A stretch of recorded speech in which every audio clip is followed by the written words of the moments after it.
అక్రమ phone tapping కేసులో నిందితుడిగా ఉన్న ప్రభాకర్ రావు సిట్ విచారణ 6వ రోజు కొనసాగింది. ఫోన్ ట్యాపింగ్ కేసులో సాంకేతిక కోణంలోనే లోతైన దర్యాప్తు చేస్తుంది సిట్ బృందం.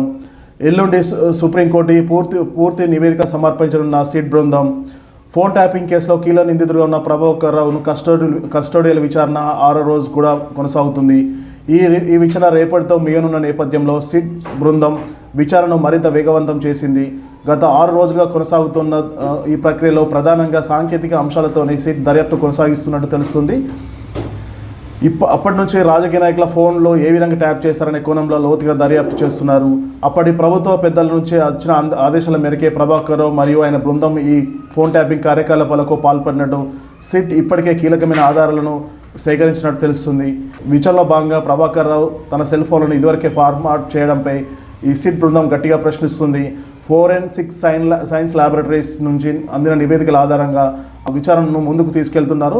ముఖ్యంగా వాట్సాప్ కాలింగ్, చాటింగ్ డేటా రిపర్లతో పాటు ఐపీ అడ్రస్తో కూడిన సాక్ష్యాలను సేకరిస్తున్నారు.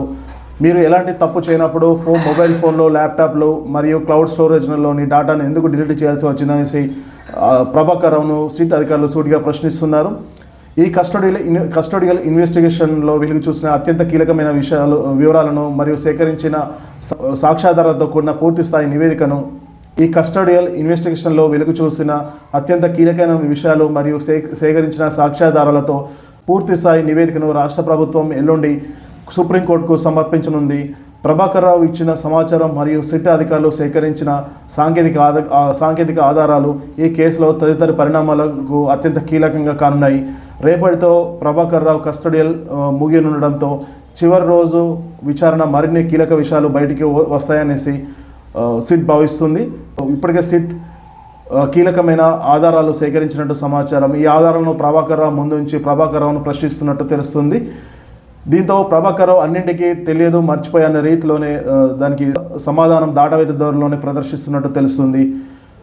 ఈ సిట్ దర్యాప్తు చివరి రోజు రేపటితో దర్యాప్తు ముగిస్తుండటంతో దీనిలో పెద్ద తలకాయలు ఉన్నాయనేసి వారి పేర్లు కూడా బయటికి రానున్నట్లు సమాచారం.